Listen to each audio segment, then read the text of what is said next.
Hello and welcome to gunnersdaily YouTube channel where I'm covering all the latest Arsenal news and everything that is happening around the club. How are we feeling today? We see clubs all around Europe already making deals, signing new players, selling players, but as always, Arsenal are taking it slow. They are taking their time and they are probably waiting for that perfect opportunity, that perfect player which they could sign on deadline day. But anyway, I still managed to find all the biggest news regarding Arsenal that came out today. So without any further ado, let's get into it. Oh, I forgot, don't forget to leave a like and subscribe to the channel for more daily content. Okay, now let's get into it.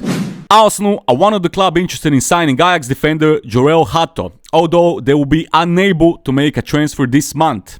Due to post-Brexit immigration rules, because he is 17 years old, Arsenal and the other English clubs will not be able to make a move for Hato until he turns 18 in March. This means they are restricted to a summer move. The teenager is predominantly a central defender but can also play at left back. Other European clubs are free to sign Hato this January. So, no Hato for Arsenal this January. We already talked about him and his qualities. 17 years old, already playing for the Netherlands national team, already captained Ajax on a few occasions. Do I need to say anything more? Look, I haven't watched him play, so I can't tell you much about his profile or the way he plays, but judging solely by the fact that he's already a regular at Ajax and he made a debut for Netherlands, he is obviously a big talent and the future is bright for him. Taking all that into account, I still think that midfield and attack are more crucial for us to strengthen at the moment. But still, it's a shame that we can't sign Hato this January. I've been reading a lot of reports and it seems like all the major European clubs are basically interested in signing him. And this would be the perfect opportunity for any of those clubs to actually try and snatch him, now that English clubs are out of the picture. If he somehow stays at Ajax for the rest of this season, I wouldn't be surprised if we send a serious offer for him in the summer. Martin Zubimendi is once again being linked to Arsenal. According to Mundo Deportivo, the Gunners could make a move for him in January. It is suggested that Arsenal could be among the clubs willing to activate the 60 million euros release clause written into his deal. However, he has not yet decided to leave Real Sociedad. For a long time now, we've been reading about this potential deal. I haven't seen much from Martin Zubimendi, but from the little that I've seen, I think he's a brilliant player.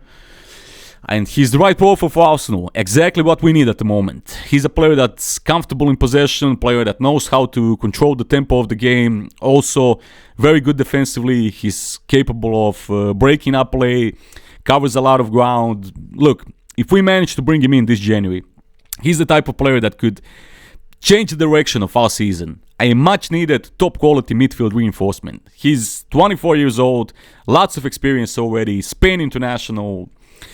But in reality, this would probably be too big of a deal for January. And you have to take into account that Real Sociedad are also playing in the Champions League round of 16. So I don't think that they would be happy to let their main star leave in the middle of the season. Also, we know that Arsenal is struggling with financial fair play at the moment, and according to reports, we must sell someone before any potential incomings. So keep that in mind. Emile Rowe has revealed that the Emirates is a great environment amid doubts over his long-term future at the club. Speaking to the Arsenal media, Rowe said, "It's nice to be high up in the league, but in training, you are not thinking about that. You just want to get better every day and keep improving. I love that side of it. Everybody has to prove that they can play here, so it means every session you have to be at your best. It's a great environment to be in." Rowe's comments came just days after Arteta was faced with questions regarding the player's future at the club. This season, Rowe has started just once in the league for Arsenal, sparking speculation over a potential Emirates exit. Look, I'm just gonna say it. I think Emile Rowe, if he's truly healthy and fit now, could be the catalyst to turn our season around. With most of our attacking options being out injured or out of form, I think it's finally time for Mikel Arteta to give Emile Rowe a fair run of games. I don't understand why he refuses to use him since he came back from injury. He's constantly giving him only garbage time. When we are chasing the result, which is often, he puts him in the game in, 85th minute. We already talked about this, and I stand behind this. Healthy and fit, Emile Rowe is on the same level, quality-wise, as Bukayo Saka. I will die on that hill. Is he the same player today that he was 2 years ago when he basically kept Mikel Arteta in the job by himself? I don't know. Nobody knows. Because the guy doesn't get any real chances to prove himself.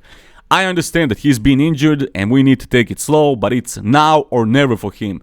If he's still on that same level that he was before the injury, give him some game time, some real game time. If he's not on that same level, if the injuries changed him, sell him in the summer or whenever. But right now, after having 1 win in 7 games, I think this is the perfect time for Arteta to give him a chance. If not now, then when? He didn't give him a chance when we were flying and winning week in, week out. He won't give him a chance when we have 1 win in 7 games. Then when? When will this guy finally get a real chance to prove himself?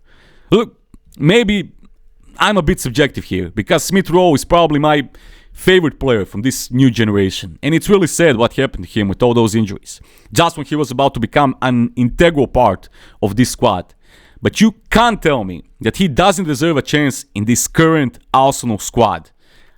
I made a whole video about Emile Smith Rowe and his current situation at Arsenal called What Actually Happened to Emile Smith Rowe. So if you haven't already, go and watch it. I'll leave a link in the comments. Aaron Ramsdale could potentially consider leaving Arsenal, according to Sky Sports. The goalkeeper has lost his place to David Raya, and it is suggested that he could consider options over his future amid concern over his England spot ahead of the Euros. The England international has a contract with Arsenal until 2026 with the option of a further year. I'm getting really tired of this Ramsdale versus Raya drama that's been going on since the start of this season. Till this day, I still don't understand.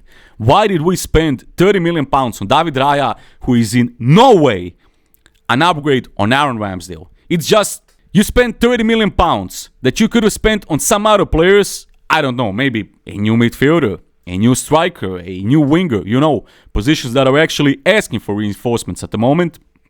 But the fact that you completely destroyed the chemistry in the squad when you just pushed Ramsdale out of the way and all of a sudden you turned him into a bench player, a reserve keeper. I don't know, I swear, I don't understand why we did some of those deals. Why have we bought David Raya? What did he bring to the table?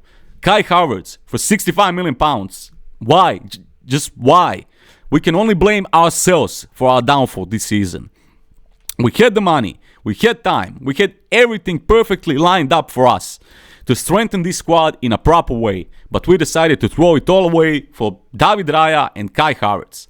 100 million spent on them combined. What are your thoughts? Do you think David Raya is better than Aaron Ramsdale? Write down in the comments. And finally, here are some interesting events that happened throughout the history of Arsenal on this day. In 1998, Mark Overmars scored twice in a 2-1 win over Leeds United to keep Arsenal on track for the double. It was the 22nd match of the second double season and the third in an unbeaten run of 18 games that led to the title. Luke Freeman was sold to Stevenage.